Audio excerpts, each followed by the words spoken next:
ప్రస్తుతం మీరు స్క్రీన్ మీద చూస్తూ ఉన్నది సెంట్రల్ గవర్నమెంట్ నోటిఫికేషన్. ఇది central government jobs notification. And ఈ జాబ్ నోటిఫికేషన్లో అయితే ఈ వేకెన్సీస్లో అయితే చాలా ఉన్నాయి. క్వాలిఫికేషన్ వచ్చేసి intermediate plus degree. So intermediate డిగ్రీతో పాటు కొన్ని జాబ్స్ ఉన్నాయి ఇంటర్మీడియట్ డిగ్రీకి. అండ్ అట్లనే ఇంటర్మీడియట్ ప్లస్ ఐటీఐ చేసిన వాళ్ళకు కొన్ని జాబ్స్ ఉన్నాయి. అండ్ అట్లనే ఇంటర్మీడియట్ ప్లస్ డిఎంఎల్టీ చేసిన వాళ్ళకి, అంటే ల్యాబ్ టెక్నీషియన్గా కోర్స్ చేసిన వాళ్ళకి కూడా ఇంకా కొన్ని జాబ్స్ ఉన్నాయి. సో మీరు ఇక్కడ చూసినట్లయితే ఇవి ఇక్కడ జాబు పోస్ట్లు అనమాట. అసిస్టెంట్ జాబ్స్ ఉన్నాయి, టెక్నీషియన్ 1 జాబ్స్ ఉన్నాయి, అండ్ అట్లనే laboratory attendant jobs. So salary అయితే 35,000 నుండి స్టార్టింగ్ శాలరీ ఉంది. అండ్ అది 1,25,000 దాకా కూడా శాలరీ పోతూ ఉంది. ఒకసారి ఈ నోటిఫికేషన్ చూసినట్లయితే ఎప్పుడు వచ్చింది నోటిఫికేషన్ అంటే 21 నవంబర్ 2024, అంటే రీసెంట్గానే ఈ నోటిఫికేషన్ అయితే వచ్చింది. అండ్ దీనికి సంబంధించిన ఫుల్ ఇన్ఫర్మేషన్ నేను వీడియోలో ఇస్తాను. ఇక్కడ కూడా వీడియో స్కిప్ చేయకండి, ఎంతవరకు చూడండి. అండ్ అప్లికేషన్ ఎట్లా చేయాలనేది కూడా ఈ వీడియోలో నేను చెప్తాను, రైట్. అండ్ ఈ జాబ్స్కి సంబంధించి ఎట్లాంటి ఎక్స్పీరియన్స్ అయితే అక్కర్లేదు. అండ్ మినిమం ఏజ్ వచ్చేసి 18 అయితే ఉండాలి. 18 ఇయర్స్ పైన ఉన్న వాళ్ళైతే అప్లికేషన్ చేసుకోవచ్చు. అండ్ ఇక్కడ ఇంకొక విషయం ఏంటి అంటే మనకు ఓన్లీ రిటర్న్ టెస్ట్ మాత్రమే కండక్ట్ చేస్తారు. అది కూడా ఎంసీక్యూస్. సో దానికి సంబంధించిన సిలబస్ ఏంటి అనేది కూడా ఒకసారి మనం ఈ వీడియోలో చూసే ప్రయత్నం చేద్దాము. అండ్ ఇక్కడ మీరు ఫస్ట్ పోస్ట్ చూసినట్లయితే, ఫస్ట్ జాబ్ పోస్ట్ చూసినట్లయితే నేమ్ ఆఫ్ ద పోస్ట్ వచ్చేసి అసిస్టెంట్. పే లెవెల్ వచ్చేసి 35,000 స్టార్టింగ్ ఉంది. అండ్ 35 to 1,12,000 అయితే ఉంది శాలరీ పే స్కేల్ అయితే. ఒకసారి మీరు ఇక్కడ ఎసెన్షియల్ క్వాలిఫికేషన్స్ చూసినట్లయితే minimum 3 years bachelors degree in any discipline. So bachelors degree అయితే చేసి ఉండాలి. అంటే 3 years డిగ్రీ చేస్తాం కదా, సో ఆ 3 years డిగ్రీ అయితే చదివి ఉండాలి. ఏ యూనివర్సిటీ అయినా పర్లేదు, ఏ ఇన్స్టిట్యూషన్ అయినా పర్వాలేదు, బట్ డిగ్రీ అయితే చేసి ఉండాలి. అండ్ అట్లనే working knowledge on computer, computer పైన కాస్త నాలెడ్జ్ ఉండాలి. ఎంఎస్ ఆఫీస్, పవర్ పాయింట్ లాంటి వీటిల్లో కొంత నాలెడ్జ్ అయితే ఉండాలి. మీరు ఇక్కడ క్లియర్గా చెప్తా ఉన్నారు. అప్పర్ ఏజ్ లిమిట్ వచ్చేసి 30 years, అంటే మినిమం వచ్చేసి 18 years ప్లస్ ఉండాలి. అండ్ 30 years లోపు అయితే ఉండాలి.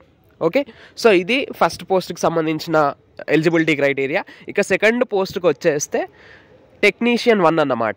ఈ పోస్ట్ నేమ్ వచ్చేసి టెక్నీషియన్ 1. పే స్కేల్ వచ్చేసి, పే లెవెల్ వచ్చేసి స్టార్టింగ్ 19,000 రూపీస్ శాలరీ ఉంది. అండ్ అప్పర్ లిమిట్ వచ్చేసి 63,000 అయితే ఉంది. ఇక్కడ పోస్టులు చూసినట్లయితే రిజర్వ్డ్లో పోస్టులు ఉన్నాయి, ఈడబ్ల్యూఎస్కి పోస్టులు ఉన్నాయి, ఓబీసీకి, ఎస్టీకి, ఎస్సీకి టోటల్ మొత్తం 19 పోస్టులు అయితే ఉన్నాయి. సో మీరైతే అప్లికేషన్ దీనికి కూడా చేసుకోవచ్చు. అయితే ఇక్కడ ఎలిజిబిలిటీ క్రైటీరియా చూసినట్లయితే 12th లేదా intermediate pass in science subjects. Suppose మీరు ఇంటర్మీడియట్ చేశారనుకోండి, సో మీరు అప్లికేషన్ చేసుకోవచ్చు, రైట్. అండ్ అట్లనే ఇక్కడ ఇంటర్మీడియట్తో పాటు లేదా 12thతో పాటు ఇక్కడ 1 year డిప్లొమా ఇన్ డిఎంఎల్టీ, అంటే diploma in medical laboratory technology. So DMLT course చేస్తారు కదా, సో వాళ్ళు కూడా అంటే ఇటు 12th ఇంటర్మీడియట్తో పాటు ఇటు డిఎంఎల్టీ కోర్స్ చేసిన వాళ్ళు దీనికైతే అప్లికేషన్ చేసుకోవచ్చు. లేదు మేము డిఎంఎల్టీ కోర్స్ చేయలేదు అని అనుకుంటే కంప్యూటర్ కోర్సుకు సంబంధించి ఏదైనా డిప్లొమా కోర్స్ చేస్తుంటే వాళ్ళు కూడా అప్లై చేసుకోవచ్చు. అండ్ అట్లనే కెమికల్ టెక్నాలజీకి సంబంధించి ఏదైనా డిప్లొమా కోర్స్ చేసినట్లయితే వాళ్ళు కూడా అప్లై చేసుకోవచ్చు.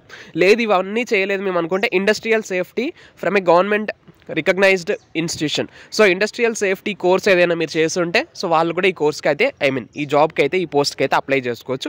ఇక్కడ చూసినట్లయితే మనకు ఈ ల్యాబ్ టెక్నీషియన్ ఏదైతే ఉందో దీంట్లో చాలా పోస్టులు ఉన్నాయి కాబట్టి దీనికి అప్లికేషన్ చేసుకోవచ్చు.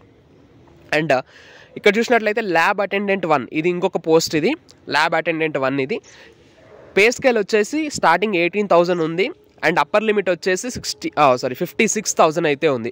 నెంబర్ ఆఫ్ పోస్టులు చూసినట్లయితే అన్రిజర్వ్డ్లో 2 ఉన్నాయి, ఈడబ్ల్యూఎస్లో 2, ఎస్టీలో 2 ఉన్నాయి. అన్రిజర్వ్డ్లో పోస్టులు ఉన్నాయి కాబట్టి సో అందరు కూడా అప్లికేషన్ చేసుకోవచ్చు, మిగిలిన కేటగిరీస్ వాళ్ళు కూడా. అండ్ ఇక్కడ మీరు చూసినట్లయితే essential qualification and experience 10th pass ఉండాలి విత్ 50% మార్క్స్. 10thలో 50% మార్క్స్ అయితే వచ్చి ఉండాలి.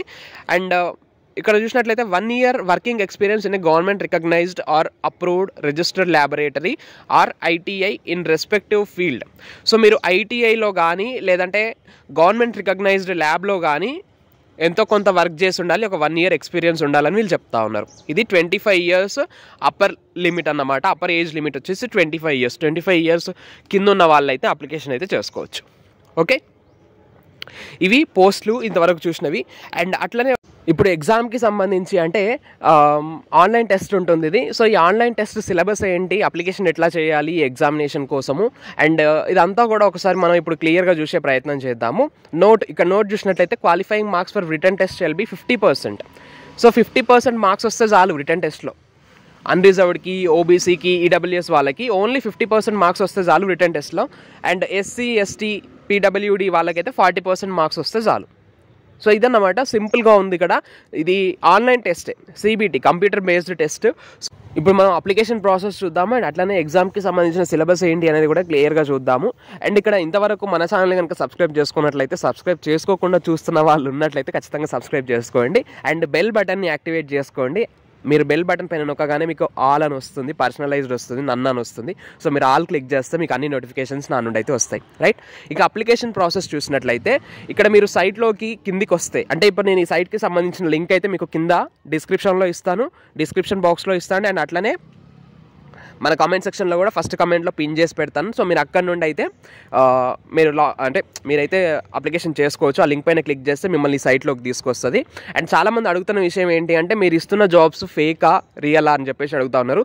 ఇది సెంట్రల్ గవర్నమెంట్ నోటిఫికేషన్. మీరు సైట్ చూసారు కదా, సో సెంట్రల్ గవర్నమెంట్ నోటిఫికేషన్ అది. సో మీరు ఇట్లా సైట్లో కిందికి వచ్చినట్లయితే మీకు ఇక్కడ పోస్ట్ నేము, last date, notice, application submission అని ఉంటుంది ఇక్కడ. సో మీకు పక్కన అప్లై అని ఉంది కదా, సో మీరు దేనికైతే అప్లై చేయాలనుకున్నారో దానిపైన అప్లై పైన క్లిక్ చేస్తే మీకైతే సైట్ ఓపెన్ అవుతుంది, అప్లికేషన్ సైట్ ఓపెన్ అవుతుంది. సో మీరు ఇక్కడ ఇట్లా ఓపెన్ అవ్వగానే మీరు ఫస్ట్ ఇక్కడ కింద చూడండి, న్యూ యూజర్ లాగిన్ అని కనిపిస్తుంది కదా, సైన్ ఇన్ కింద.